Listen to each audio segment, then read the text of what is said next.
Hola, hoy vamos a meternos de lleno en un tema que siempre genera dudas, el impuesto a las ganancias en Argentina.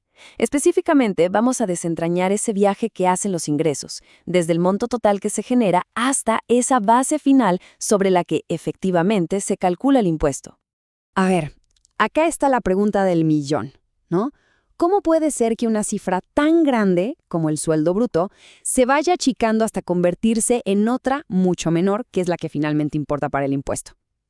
No es un misterio, es un proceso con una lógica muy clara que vamos a descubrir juntos. Y para entenderlo fácil vamos a usar una imagen, la de un embudo. Imagínense que por la parte ancha entra todo el dinero ganado.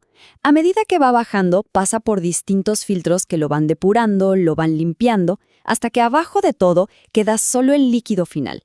Esa es nuestra base imponible. Y esta es nuestra hoja de ruta para el viaje. Primero, entendemos bien la idea del embudo. Después, vemos cómo se pasa del ingreso bruto al neto. Seguimos con los dos tipos de deducciones, las generales y las personales. Ojo, también vamos a ver algunas trampas comunes para no caer en ellas. Y finalmente, llegamos a la famosa base imponible. Muy bien, arranquemos. Este embudo del que hablamos tiene un nombre técnico claro. Se llama esquema de liquidación global. Suena complicado, pero no es más que el procedimiento que la ley establece paso a paso para calcular el impuesto.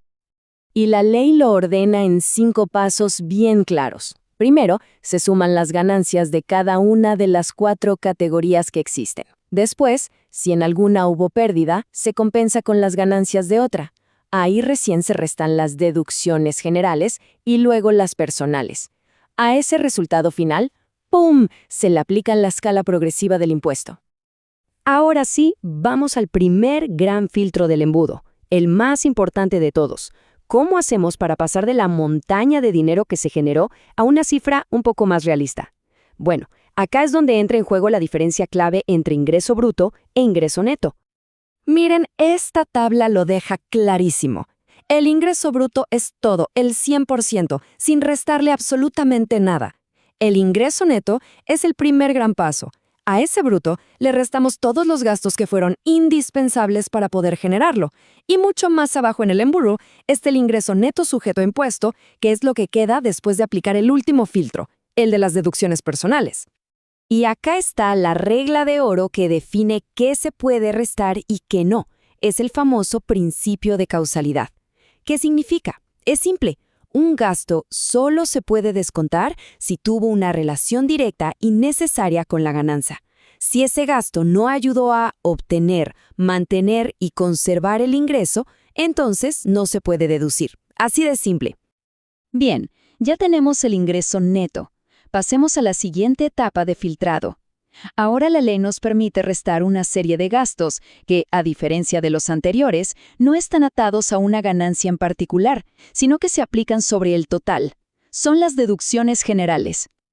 Y aquí vemos las más conocidas. Van desde los intereses de un crédito hipotecario, seguros de vida, donaciones, hasta la cuota de la prepaga, el alquiler de la casa o el sueldo y aportes del personal doméstico. En el fondo, son como pequeños incentivos que da el Estado para fomentar ciertas cosas o aliviar algunos gastos importantes. A ver, tomemos un caso que le interesa a muchísima gente, el alquiler. Este ejemplo es perfecto para ver cómo funcionan las reglas. Para poder deducirlo, hay 2 condiciones que son sí o sí. Primero, no tener ningún inmueble a nombre propio. Y segundo, que es fundamental, tener la factura oficial del pago. Sin factura, no hay deducción. ¿Y cuánto se puede descontar? Bueno, hasta un 40% de lo que se pagó de alquiler en el año. Pero atención, hay un límite. Ese 40% no puede ser más alto que el monto que se fija anualmente como mínimo no imponible. Tiene un tope. Bueno, llegamos al último gran filtro del embudo. La idea detrás de estas deducciones es muy simple. La ley reconoce que toda persona tiene gastos básicos para vivir y a veces para sostener a su familia. Entonces, se ajusta el impuesto según esa situación personal. Básicamente, acá entran 3 conceptos clave. El famoso mínimo no imponible, que es como un piso básico de subsistencia, las cargas de familia, por tener cónyuge o hijos a cargo, y una deducción especial. Son montos fijos que se restan y representan el último gran ajuste a los ingresos antes de que se calcule el impuesto. Perfecto. Ya vimos todo lo que sí se puede restar, pero tan importante como eso es saber qué es lo que no se puede restar. La ley es muy específica en esto, y conocer estas prohibiciones es clave para no meter la pata y tener problemas. Y la lista es bastante lógica si lo pensamos. Obviamente no se pueden descontar gastos como la comida o la ropa porque para eso ya están las deducciones personales. Tampoco el mismo impuesto a las ganancias, sería un círculo vicioso. Y por supuesto, nada que venga de actividades ilegales. Y un dato de color, el tema de los autos. El valor tope para deducir gastos quedó pero tan desactualizado que en la práctica es casi imposible deducir algo. Y acá entramos en zona de peligro. Este es un concepto crítico, las salidas no documentadas. ¿Qué es esto? Es cualquier pago, cualquier gasto, que no tiene un comprobante válido que lo respalde.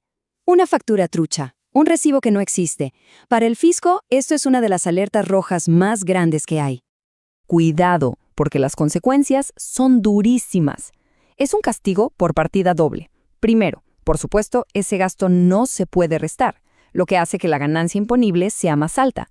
Pero acá viene el verdadero golpe. Además, hay que pagar un 35% de impuesto sobre el monto total de ese gasto. Es como si el fisco dijera, como no me decís a quién le pagaste, yo te cobro a vos el impuesto que esa persona evadió.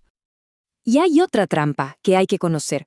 Si de un año para el otro el patrimonio de alguien, no sé, sus bienes, sus ahorros, crece mucho más de lo que se podría explicar con los ingresos que declaró, la ley presume algo muy simple. Esa diferencia es una ganancia que no se declaró y por lo tanto la grava. Y así, después de este largo viaje, de haber pasado por todos los filtros y tamices, llegamos por fin al fondo del embudo, al resultado final de todo este proceso de depuración. Entonces, para resumir el viaje completo, empezamos con el ingreso bruto, le restamos los gastos necesarios y llegamos al ingreso neto. A eso le restamos las deducciones generales, como el alquiler, y a lo que queda le restamos las deducciones personales. Ese número, ese resultado final, es la ganancia neta sujeta a impuesto, la base sobre la cual, ahora sí, se calcula el impuesto a pagar. Esta frase, creo, resume perfectamente la filosofía del sistema. No es algo al azar, para nada, es un esquema lógico, paso a paso, un camino deductivo que va refinando el ingreso total hasta llegar a una cifra que, en teoría, representa mejor la verdadera capacidad de pago de una persona. Y con esto cerramos el análisis de hoy. Vimos que cada filtro, cada paso en este embudo, tiene un porqué. Así que queda una pregunta para la reflexión.